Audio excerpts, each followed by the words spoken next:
I'm not the only kid who grew up this way. Surrounded by people who used to say that rhyme about sticks and stones. As if broken bones hurt more than the names we got called, and we got called them all. So we grew up believing no one would ever fall in love with us. That we'd be lonely forever. That we'd never meet someone to make us feel like the sun was something they built for us in their tool shed. So broken heartstrings bled the blues as we tried to empty ourselves so we would feel nothing. Don't tell me that hurts less than a broken bone. That an ingrown life is something surgeons can cut away, that there's no way for it to metastasize, it does. She was 8 years old. Our first day of grade 3 when she got called ugly.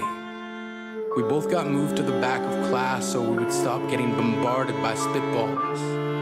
But the school halls were a battleground where we found ourselves outnumbered day after wretched day. We used to stay inside for recess because outside was worse.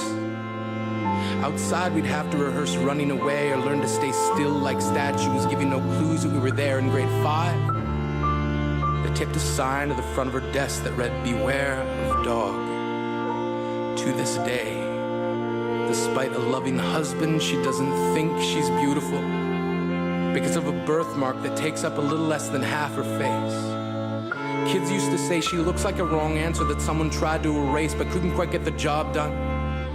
And they'll never understand that she's raising 2 kids whose definition of beauty begins with the word mom. Because they see her heart before they see her skin, because she's only ever always been amazing.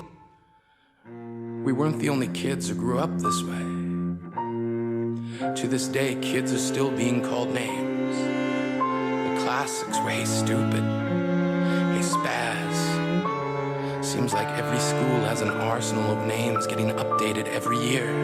And if a kid breaks in a school and no one around chooses to hear, do they make a sound? Are they just background noise from a soundtrack stuck on repeat when people say things like kids can be cruel?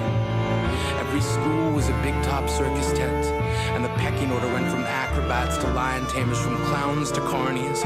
All of these miles ahead of who we were freaks. And if you can't see anything beautiful about yourself, get a better mirror. Look a little closer. Stare a little longer. Because there's something inside you that made you keep trying despite everyone who told you to quit. You built a cast around your broken heart and signed it yourself. You signed it. They were wrong. Because maybe you didn't belong to a group or a clique. Maybe they decided to pick you last for basketball or everything. Maybe you used to bring bruises and broken teeth to show and tell but never told. Because how can you hold your ground if everyone around you wants to bury you beneath it? You have to believe that they were wrong. They have to be wrong. Why else would we still be here? We are graduating members from the class of We Made It. Not the faded echoes of voices crying out names will never hurt me. Of course, they did. But our lives will only ever always continue to be a balancing act that has less to do with pain and more to do with beauty.